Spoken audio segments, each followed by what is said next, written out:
Hi friends. Share market में वैसे तो अलग अलग इंडस्ट्रीज हैं, लेकिन उन इंडस्ट्रीज में से कुछ ऐसी इंडस्ट्रीज है जिन पे हर व्यक्ति का इंटरेस्ट हमेशा बना रहता है, और उसी में से एक इंडस्ट्री है दोस्तों, फूड इंडस्ट्री। आज हम फूड इंडस्ट्री की एक dominant company Jubilant food works को एनालाइज करने वाले हैं, जिसका नाम आपने सुना होगा। ये वो कंपनी है जो डोमिनोज पिज्जा का बिजनेस मैनेज करती है इंडिया में, और इस कंपनी में किस प्रकार का बिजनेस मॉडल फॉलो किया जाता है, इसके फंडामेंटल्स क्या कहते हैं, मल्टी बैगर रिटर्न देने की इसकी संभावना कितनी है, और क्या आपके पोर्टफोलियो में जुबिलेंट को रखने से आप भविष्य में बहुत अच्छे मुनाफे की उम्मीद कर सकते हैं।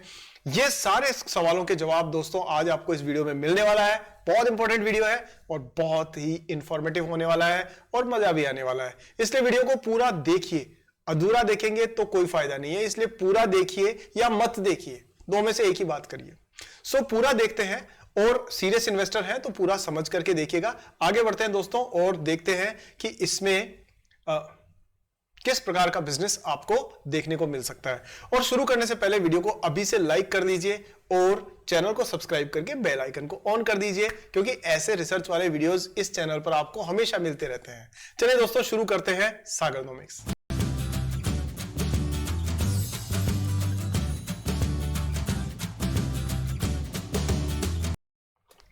तो सबसे पहले नजर डालते हैं दोस्तों इसके लेटेस्ट अपडेट के बारे में, और वो आपके स्क्रीन पर है कि जुबिलेंट फूड वर्क्स का अभी का जो रिजल्ट आया है Q2 का, यानी सितंबर क्वार्टर तक का, वो वीक डिमांड की वजह से थोड़ा सा स्लो है रिकवरी, अर्निंग्स रिकवरी, मतलब थोड़ा बिजनेस इसका हल्का सा स्लो चल रहा है। लेकिन एक अच्छे इन्वेस्टर को हमेशा स्लो और डाउन वाले बिजनेस पे ज्यादा ध्यान देना चाहिए, क्योंकि तभी प्राइस गिरती है और बाइंग अपॉर्चुनिटी बनने के चांसेस होते हैं। जब बिजनेस बहुत अच्छा चल रहा है, जब सब चीजें बढ़िया हो रही है, तो आपको कोई चीज सस्ती मिलेगी नहीं, वो तभी मिलेगी जब दिनवान खराब होंगे, और तब अगर आपने सही पोजीशन लेते हो तो आपको जब बिजनेस ठीक होता है तो उसमें उसका रिटर्न मिल जाता है।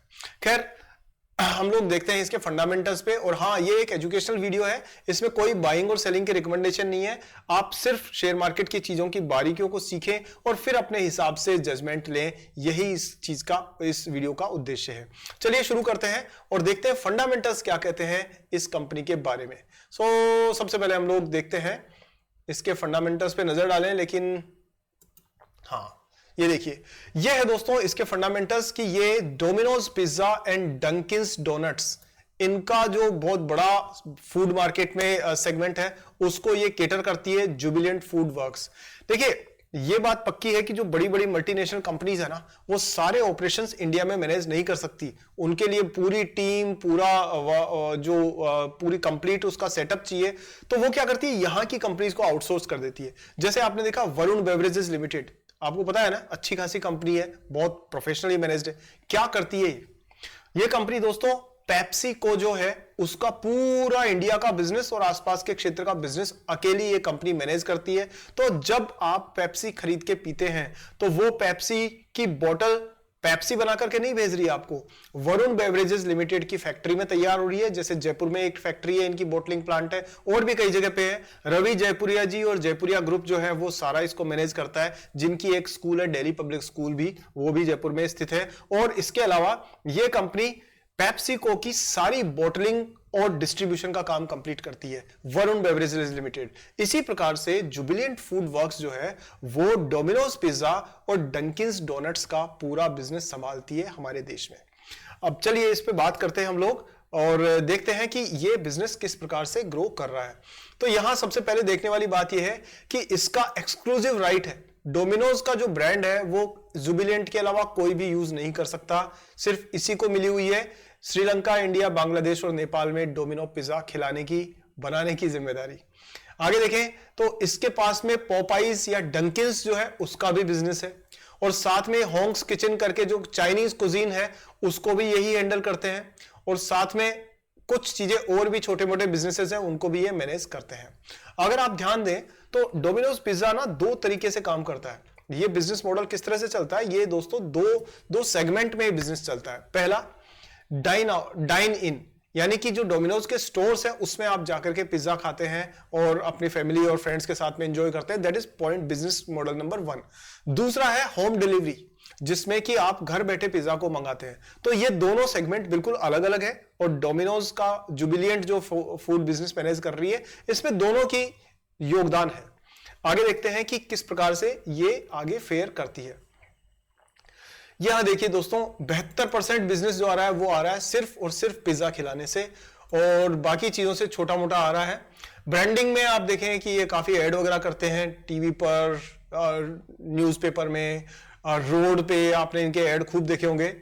डिजिटल टेक्नोलॉजी, तो ये उसको ऑनलाइन ऑर्डरिंग जिसको ये ओलो कहते हैं, वो it contributed to 99% to the delivery sales. तो जो ऑनलाइन है उसके जो सेल्स है वो 99% ओलो के थ्रू जा रही है। फिर इन्होंने कुछ एक थोड़ा बहुत एक्विजिशन वगैरह भी किया था, और अगर आप ये देखें तो शेयर को इन्होंने स्प्लिट भी किया है, और बहुत सारी इनकी सब्सिडरीज भी है। और खास बात यह है दोस्तों कि इनका जो फोकस है वो टोटली इसी चीज पर है कि it's focusing to double down on Domino's franchisee and scale up Popeyes while working on unit economics delivery of other emerging brand such as Dunkin and Hong's Kitchen. So ये कुल मिलाकर के इनका ये कि ये जो जिसको हम कहते हैं फास्ट फूड, इसी बिजनेस में इनका ग्रो करने का मन है। अब जरा फंडामेंटल्स पे एक बार थोड़ा सा नजर डाल लेते हैं। फंडामेंटल्स में मार्केट कैप दोस्तों 33,000 करोड़ रुपए की है इसकी, और उसके मुकाबले में अभी देखोगे तो प्राइस 500 रुपए के आसपास चल रही है, जो भी थोड़ी सी डाउन है और थोड़ी शेकी चल रही है। और डाउन होने का कारण भी है, कारण यह है दोस्तों कि बिजनेस का जो अभी जो रिजल्ट है ना वो इतना एनकरेजिंग नहीं है, और वो सीजनल और कई फैक्टर्स की वजह से थोड़ा सा स्लो डाउन है, इसलिए भी ऐसा हो रहा है। अब हम बात करते हैं इसमें जो ये देखिए return on equity capital employed 16%, equity पर 18%, जो एक अच्छा नंबर है इस इंडस्ट्री के हिसाब से। सेल्स की ग्रोथ 11% से ऊपर है, और प्रॉफिट 5 साल में 12.8% से ग्रो किया है। डिविडेंड दोस्तों ये दे रहे हैं लगातार, और 0.24% दिया, और अभी 22% डिविडेंड का पे आउट इसका रहा है। तो कंपनी ओवरऑल प्रोफेशनली मैनेज्ड है, इसमें कोई दो राय नहीं है। डेट 2600 करोड़ है, लेकिन जहां 35,000 करोड़ रुपए की मार्केट कैप हो, एंटरप्राइज वैल्यू हो, वहां ये 2600 करोड़ का डेट बहुत ज्यादा नहीं है। डेट इक्विटी इसीलिए 1.25 है, जो इस इंडस्ट्री में नॉर्मली देखी जाती है। कंट्रोलर स्टेक है, इसके जो प्रोमोटर्स हैं उनके पास 42% के आसपास शेयर होल्डिंग है, और उसमें प्लेजिंग तो लगभग नगण्य है। पायोस की स्कोर में थोड़ी चिंता की बात है, क्योंकि कंपनी ना डिलीवरी बेस्ड बिजनेस पे है, तो थोड़ा सा इस पे लॉजिस्टिक्स वगैरह का प्रेशर रहता है, इसलिए पायोस की स्कोर कम है। रिटर्न ऑन एसेट्स इसने 7% का दिया है, और 5,000 करोड़ की इसकी सेल्स है। अब हम बात करते हैं दोस्तों कि इसने पिछले साल मतलब कुछ टाइम में इसने प्राइस में ग्रोथ किस तरह से दिखाई है, और इसका रनअप कैसा रहा है। अगर आप 10 साल का देखो तो 127 रुपए से दोस्तों इसका शेयर प्राइस पहुंच गए 538, यानी 10 साल से भी कम टाइम में इसने करीब करीब 5x का रिटर्न दिया है शेयर्स पे, मतलब प्राइस पे। साथ में बीच में थोड़ा सा अभी स्लो डाउन चल रहा है, वो एक सीजनल फैक्टर है।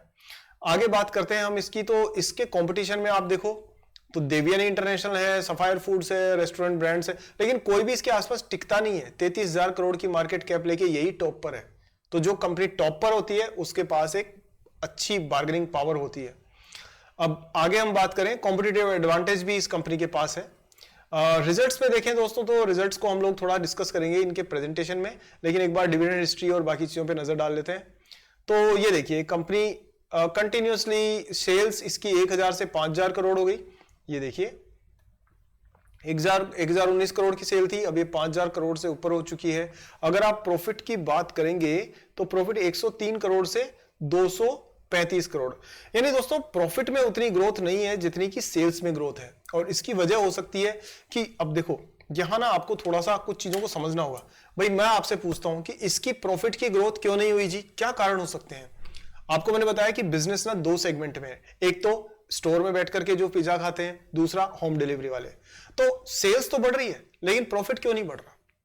सीधी सी बात है दोस्तों, जो डिलीवरी वाला काम है उसमें पेट्रोल की प्राइसेस बढ़ी है। आपने देखा हो तो जब 10 साल में पेट्रोल की प्राइसेस करीब करीब डबल के आसपास में 70-80% ग्रोथ अगर मैं मानता हूं, तो आप मान के चलिए इनके खर्चे तो इसी हिसाब से बढ़ गए ना। लेकिन जो ये 299 का पिज्जा सेल करते थे वो आज भी उसी रेंज में लगभग रखते हैं। दूसरी चीज है कि डाइन इन वाले जो सेगमेंट है कि जहां पर इनको अपने स्टोर्स में कस्टमर्स को हैंडल करना होता है, उनका भी तो पिछले 8-10 साल में रेंट बढ़ा होगा, इलेक्ट्रिसिटी एक्सपेंसेस बढ़े होंगे, जो स्टाफ है उसकी सैलरीज भी हर साल बढ़ी होगी, उसके मुकाबले में रेवेन्यू जो पर पिज्जा आ रहा है वो लगभग वही आ रहा है। तो सेल्स बढ़ी है लेकिन प्रॉफिट उतनी तेजी से नहीं बढ़ा। आने वाले टाइम में इनको क्या करना होगा, अगर ग्रो करना है तो इनको ब्रांडिंग बहुत जबरदस्त करनी पड़ेगी, जिससे कि अपने प्रोडक्ट्स के ऊपर ये प्रीमियम प्राइस चार्ज कर सके, जैसा कि कल्याण ज्वेलर्स, टाइटन इंडस्ट्री, इस तरीके की जो कंपनीज है वो करती हैं। हालांकि ये डिफरेंट इंडस्ट्री है, बट ये एक तरीका हो सकता है, मैनेजमेंट शायद इस पे विचार कर रहा होगा। आगे बढ़ते हैं। देखिए इसके बाद में अगर आप देखें तो डिविडेंड कंपनी ने दिया है, भाई कंपनी ईमानदारी से डिविडेंड दे रही है, हर साल दिया है दोस्तों डिविडेंड। तो आप ये मान के चलिए अगर आपने इसमें इन्वेस्ट किया होता तो 100 रुपए के 500 रुपए तो आपके 10 साल में हो गए होते, किस चीज के, वो हो गए होते आपके इसके शेयर प्राइस आपकी 5 गुना तो ये बढ़ गई होती। और अगर आप देखें तो इसके ऊपर अगर आपको ये लगातार डिविडेंड पे आउट 15-20% मिल रहा होता तो ये आपकी सेकंड इनकम के तौर पे और ऐड हो जाता है इसमें। तो इस तरह से आपकी एक तरह से कैपिटल एप्रिसिएशन प्लस डिविडेंड, तो आपको एक तरह से मल्टी बैगर रिटर्न्स इसमें मिलने के चांसेस थे पिछले काफी टाइम में। हालांकि ये बहुत एक्स्ट्रा ऑर्डिनरी ग्रोथ नहीं है, but still it is good, क्योंकि इन्होंने देखो 30, 27, 30, 34, 35 इस रेंज में इक्विटी पर रिटर्न दिया है। अच्छा, बात करते हैं दोस्तों शेयर होल्डिंग की, तो जरा नजर डाल लेते हैं इस पे। आप देख सकते हैं जो प्रोमोटर होल्डिंग है वो 41.94% है, थोड़ी सी प्लेजिंग है, बट ज्यादा कोई ऐसा इश्यू नहीं है इसमें। म्यूचुअल फंड्स ने बड़ा अच्छा स्टेक ले रखा है, 15.5% म्यूचुअल फंड्स ने ले रखा है इसमें। और FIIs और DIIs का भी बड़ा अच्छा स्टेक है। देखिए दोस्तों FIIs ने 26% कंट्रोल ले रखा है इसमें। और हम जो इन्वेस्टर सोचते हैं ना, रिटेल इन्वेस्टर, कॉमन इन्वेस्टर आपके हमारे जैसे, कि भाई हमने ना शेयर खरीद लिया अब तो प्राइस बढ़ेगी, अरे कुछ नहीं होता। 100 में से सिर्फ 7 शेयर कॉमन शेयर होल्डर्स के पास में है, 93-92% जो शेयर्स है ना वो तो DIIs, FIIs और प्रमोटर के पास ही है। तो हम कितना भी जोर लगा लें, जब वो जोर लगाएंगे तभी शेयर प्राइस पे असर पड़ता है, हमारे एफर्ट करने से फर्क नहीं पड़ता। इसलिए हमें अपॉर्चुनिटी देख करके और इनके एक्शंस का फायदा लेना आना चाहिए। चलिए आगे बढ़ते हैं। तो यहां देखें FIIs ने हालांकि इसका स्टेक कम किया है इसमें, और उसकी कई वजह हो सकती है दोस्तों। FIIs को यह भी समझ में आ गया होगा कि एक तो उन्होंने प्रॉफिट कमा के 5 गुना प्राइस हो गई, तो जब भी प्राइस ऊपर गई इन्होंने निकल गए बेच करके, फिर निकल गए बेच करके, तो मुनाफा इन्होंने कमाया है, एक तरीका ये है। दूसरा है कि फास्ट फूड इंडस्ट्री ना थोड़ा हेल्थ अवेयरनेस आई है, कब से, जब से कोविड वाली सिचुएशन आई थी।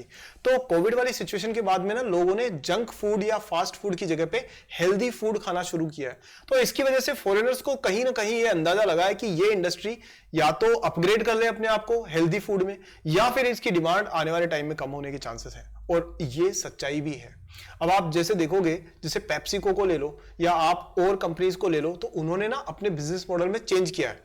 जहां पेप्सिको सिर्फ या कोका कोला जो कोल्ड ड्रिंक वाली कंपनी थी वो सिर्फ कोल्ड ड्रिंक्स बेचती थी, आज वो फ्रूट जूस भी सेल कर रही है। सुना है ना आपने, वो ट्रोपिकाना, रियल फ्रूट जूस भी बेच रही है, क्योंकि उनको पता है कि इंडस्ट्री में हेल्थ कॉन्शियस लोगों की, कस्टमर्स की आदत बनती जा रही है, तो वो उस हिसाब से अपग्रेड कर रहे हैं। तो कहीं ना जुबिलेंट फूड वर्क्स को इस क्षेत्र पे सोचना जरूरी है, अगर इसे लॉन्ग टर्म के हिसाब से सस्टेन करके ग्रो करना है। तो वापस आते हैं इधर, और टेक्निकल चार्ट्स पे नजर मारने से पहले एक बार रेटिंग एजेंसीज पे डाल देते हैं।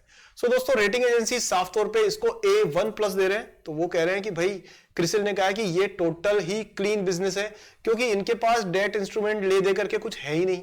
एक ही है 100 करोड़ रुपए का कमर्शियल पेपर है इनके पास में, जिसमें भी कोई रिस्क नहीं है, तो ये पूरी तरह से सेफ है। बिजनेस मॉडल के हिसाब से देखा जाए तो कंपनी को उन्होंने कहा भाई फाइनेंशियली कंपनी बहुत सही है और इसमें ऐसी कोई समस्या वाली बात नहीं है। क्यों? क्योंकि सबसे बड़ी बात है एस्टेब्लिश्ड मार्केट पोजीशन है ना, जो क्विक जो बिजनेस होता है क्विक फूड वाला, उसमें ये बहुत मतलब इनकी लीडिंग पोजीशन है। जो 30 मिनट में पिज्जा देने की आदत जो डाली है ना, वो इन्होंने ही डाली है। ये इनका इनोवेशन था, ये पायनियर है इस इंडस्ट्री में इस चीज के। फिर है रोबस्ट सप्लाई चेन नेटवर्क। तो आपने देखा होगा डोमिनो का पिज्जा, उस पर 30 मिनट्स की गारंटी देने की हिम्मत इसी कंपनी की है, और वो भी तब जब फूड बिजनेस है और आधा फूड खराब होता होगा। सो दोस्तों इनको अपने सप्लाई चेन नेटवर्क पे बहुत पूरा भरोसा है। स्ट्रॉन्ग फाइनेंशियल रिस्क प्रोफाइल है, तो जब यहां पर कोई रिस्क वाली बात है ही नहीं कि भाई 183 करोड़ का नेग्लिजिबल डेट है अगेंस्ट 1900 करोड़ जो इन्होंने नेटवर्थ, तो कुल मिला के कोई प्रॉब्लम वाली बात नहीं है। वीकनेस क्या है? Concentration of probability to Domino's pizza division, कि ये सिर्फ पिज्जा पर आधारित है, जो मैं आपको कह रहा था। और ओवरऑल देखा जाए तो लिक्विडिटी कंपनी के पास खूब है, पैसे की कहीं कोई समस्या नहीं है, डिविडेंड वगैरह भी टाइम पर देती रहती है। और अगर आप बिजनेस पे नजर डालें तो 2022 के मुकाबले में 23 में इनका रेवेन्यू तो बढ़ा है, लेकिन दोस्तों प्रॉफिट कम हुआ है, 418 करोड़ से 353 करोड़। यहां इनको ध्यान देने की जरूरत है। अब हम नजर डाल लेते हैं थोड़ा सा इसके इन्वेस्टर प्रेजेंटेशन पे, जिससे आपको आइडिया लग जाएगा इस कंपनी के बिजनेस मॉडल के बारे में। क्विकली कवर करेंगे फाइनेंशियल हाइलाइट्स। तो हम देख लेते हैं यहां पर कि देखिए रेवेन्यू फ्रॉम ऑपरेशंस ये पिछले साल के मुकाबले में 12,000 के मुकाबले में 13,000 करोड़ हुआ है, तो बड़ा है। प्रॉफिट भी क्वार्टर मतलब second quarter to second quarter में जरूर बढ़ा है। और ऑपरेटिंग जो एबिटा है वो थोड़ा कम है। नेट प्रॉफिट में कमी आई है, 1192 करोड़ से ये हो गया 721 करोड़ रुपए। और मार्जिन भी जहां 9% होता था वो 5% रह गया। तो ऑब्वियसली कंपनी को एक बिजनेस में स्लो डाउन इस समय पे देखने को मिल रहा है। अब आगे बिजनेस कैसे चलता है ये कंपनी की स्ट्रेटेजी पे डिपेंड करेगा। बहुत सारे और फाइनेंशियल नंबर्स हमने ऑलरेडी देख लिए हैं, अब हम जल्दी से इसके और चीजों पे नजर डालते हैं। देखिए ये है अर्निंग्स प्रेजेंटेशन, और आप देख सकते हैं कि रेवेन्यू जो है वो पहले से थोड़ा सा बड़ा है, और प्रॉफिट में थोड़ा सा ये कॉम्प्रोमाइज हुआ है, जो हम बात कर चुके हैं। नेटवर्क दोस्तों इन्होंने बड़ा 63 स्टोर्स इन्होंने ओपन किए हैं with 2022 stores across all brands in all markets. मतलब 2000 स्टोर्स चलाते हैं ये पूरे मार्केट्स में कुल मिलाकर के। ये है इंडिया में भी 60 स्टोर्स इन्होंने खोले हैं, और कुल मिला के इंडिया के स्टोर हो गए 1949। तो बाहर तो कमी है इनके स्टोर। इंटरनेशनल में देखें तो इन्होंने लंका में ले जाकर के, मेरा मतलब है श्रीलंका में ले जाके 50 स्टोर खोले हैं कुल मिलाकर के, और 23 स्टोर इन्होंने बांग्लादेश में खोले हैं। अगर आप देखें तो इसके बाद रेवेन्यू की ग्रोथ भी ठीक ठाक है।